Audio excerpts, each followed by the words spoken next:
हे दोस्तों, welcome to wifi classes. मेरा नाम है गौरव तिलथिया और दोस्तों एक इम्पॉर्टेंट बात बताऊंगा आपको, क्योंकि दोस्तों जैसा कि हम जानते हैं कि आज है 26 जनवरी। तो दोस्तों इम्पॉर्टेंट बात यह है करोड़ों रुपए की कि 26 जनवरी को ही अपना रिपब्लिक डे सेलिब्रेट क्यों होता है। तो इसके पीछे बहुत इंपॉर्टेंट और बहुत शानदार वजह है। तो ध्यान से सुनो दोस्तों, 2 मिनट के अंदर आपका क्लियर कर दूंगा कॉन्सेप्ट। ज़िंदगी भर के लिए पता चल जाएगा कि भैया क्यों मनाते हैं, ताकि आप भी आने वाले अपने बच्चों को बता सको कि बेटा ऐसा होता है। ये नहीं कि हवा हवाई चल रही है कि उन्होंने कहा 15 अगस्त तो 26 जनवरी कुछ पता ही नहीं है क्यों मनता है। ध्यान से सुनो, बात क्या थी दोस्तों। 19 दिसंबर 1929, एक बार फिर से 19 दिसंबर 1929 के टाइम पे क्या हुआ था दोस्तों, इंडियन नेशनल कांग्रेस का एक गठन हुआ था। कहाँ हुआ था? लाहौर में, रावी नदी के किनारे। जिसके प्रेसिडेंट कौन थे दोस्तों? अपने जवाहरलाल नेहरू। एक बार फिर से बोलता हूँ, 19 दिसंबर 1929 को इंडियन नेशनल कांग्रेस का एक गठन हुआ था। मतलब इंडियन नेशनल कांग्रेस इकट्ठी हुई थी। कहाँ?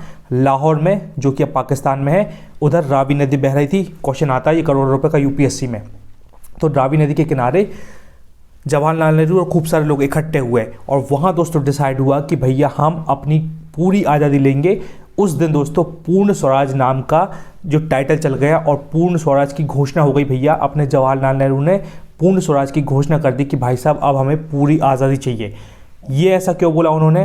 क्योंकि उनके एक साल पहले, अब आ जाओ 1928 पे, एक साल पहले क्या हुआ था दोस्तों, जवाहरलाल नेहरू के पापा जी जो थे मोतीलाल नेहरू, उन्होंने एक रिपोर्ट बनाई थी जिसको बोलते थे दोस्तों नेहरू रिपोर्ट। तो उन्होंने क्या कर दिया, जवाहरलाल नेहरू के पापा ने, कौन थे? मोतीलाल नेहरू ने, कि भाई साहब अंग्रेजों से उन्होंने एक रिपोर्ट बनाई कि हमें आप आज़ादी दे दो लेकिन आपके झंडे के नीचे हम रहेंगे। मतलब नाम रहेगा कि हाँ भैया ब्रिटिश शासन है लेकिन हम अपने हिसाब से रूल करेंगे, लेकिन नाम आपका चलेगा कि हाँ भैया अंग्रेज लोग शासन कर रहे हैं लेकिन हम इंडिया के लोग अपनी सरकार चलाएंगे। समझ में आया? कुल मिला के यह है कि दुकान आप चला रहे हो लेकिन मालिक कोई और है। ऐसी बात करके आ गए। तो भैया जवाहरलाल नेहरू का दिमाग खराब हो गया कि जवाहरलाल नेहरू ने बोला पापा जी आपने फालतू बात करके आ गए, अपन को अब अंग्रेज़ों के खिलाफ कुछ भी नहीं करना, सीधी युद्ध करेंगे, सीधी बात होगी, पूर्ण स्वराज चाहिए। ऐसे भीख मांगने वाला हिसाब नहीं है कि आपके झंडे के नीचे रहेंगे, आपके तलुए के नीचे रहेंगे और हम आज़ाद रहेंगे। ऐसी आज़ादी नहीं चाहिए, हमको डंके की चोट पर पूरी आज़ादी चाहिए। तो इसी वजह से दोस्तों 19 दिसंबर 1929 को लाहौर में रावी नदी के किनारे इंडियन नेशनल कांग्रेस इकट्ठी हुई और जवाहरलाल नेहरू वहाँ के प्रेसिडेंट थे। जब उन्होंने सबके सामने बिल्कुल घोषणा कर दी कि भाई साहब अब लेंगे हम पूर्ण आज़ादी, जिसको बोलते हैं पूर्ण स्वराज। क्वेश्चन आता है तो दोस्तों जैसा कि आप जानते हैं कि 19 दिसंबर की बात चल रही थी, तो दिसंबर के बाद फिर क्या आना था? जनवरी। तो फिर आ गया अपना जनवरी और 1930 लग गया। तो इसी वजह से फिर क्या हुआ, 26 तारीख को भैया लोगों ने झंडा मंडा फहरा दिया बढ़िया। 26 जनवरी 1930 को झंडा मंडा फहरा दिया बढ़िया भारत का तिरंगा, कि अब तो हम खुद आज़ाद हो गए, अंग्रेजों से पूछने की कोई ज़रूरत नहीं है, ऐसी की तैसी तुम्हारी, हम मस्त तरीके से अपना भारत को मतलब सेलिब्रेट करेंगे और आज़ाद हो चुके हैं। तो वो 26 जनवरी 1930 की डेट थी, 26 तारीख। उस चीज़ को ध्यान में रखने की वजह से दोस्तों यहाँ अपन ने 26 जनवरी सेलिब्रेट करना स्टार्ट कर दिया as a republic day of India. तो यह समझ में आई कहानी? एक बार फिर से बताता हूँ। 26 जनवरी 1930 को झंडा मंडा फहरा दिया। क्यों? क्योंकि 19 दिसंबर 1929 को बात हुई थी लाहौर में कि भैया आप तो अपन पूरी आज़ादी लेंगे। तो इसी बात को ध्यान में रखते हुए उन्होंने 26 जनवरी को झंडा मंडा लहरा दिया, ढोल नगाड़े बज गए, नंगा नाच बज गया, खुश, पूरा हिंदुस्तान खुश हो गया, मज़ा आ गया बिल्कुल सबको कि भाई साहब अब तो हम आज़ादी लेंगे। ठीक है। तो उसी 26 तारीख को याद में रखने के लिए कि भाई वो इंपॉर्टेंट डेट है जब झंडा फहरा था अपना, तो क्यों ना इसको 26 जनवरी को अपना रिपब्लिक डे बनाया जाए।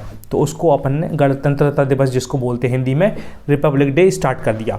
और एक और वजह थी दोस्तों रिपब्लिक डे स्टार्ट करने की, क्योंकि क्या हुआ था अपना 26 जनवरी 1950 को अपना संविधान लागू हो गया था। इनेक्ट बोलते दोस्तों इंग्लिश में, इनेक्ट। पहले अडॉप्ट हुआ था, वो 26 दिसंबर 1949 को अडॉप्ट हुआ था, कंफ्यूज ना होना आप इसलिए। और दोस्तों 26 जनवरी 1950 को क्या हुआ था, अपना संविधान लागू हो गया था।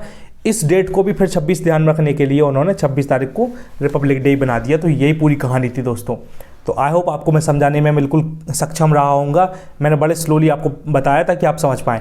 कल के दिन क्वेश्चन आ गया कहीं यूपीएससी में, एमपीपीएससी में, तो आप लिख तो सकते हो, और नहीं भी लिख सकते हो तो एटलीस्ट अपने बच्चों को बता दो कि बेटा ऐसी बात हुई थी, 1929 की कहानी थी जो कि 26 तारीख लिंक होकर यहाँ पहुँच गई।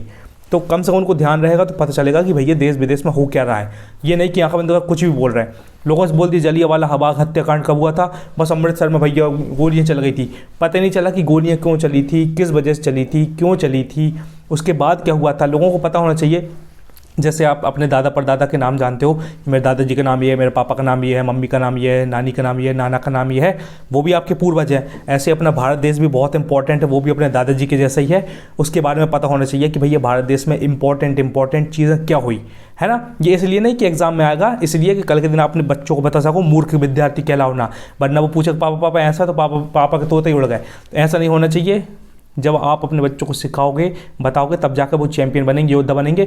वरना बाद में वो गाली बकेंगे कि पापा आपको भी अच्छी नॉलेज नहीं था, बस बकवास करवा लो, खूब पिक्चर दिखवा लो, मनोरंजन करवा लो, फिर वो आप पे उंगली उठाएंगे आखिरी में। मैं गारंटी ले रहा हूँ इस बात की, अगर आपने उनको नहीं सिखाया सही से। तो ये मैं मतलब एक्सपीरियंस किया थोड़ा सा।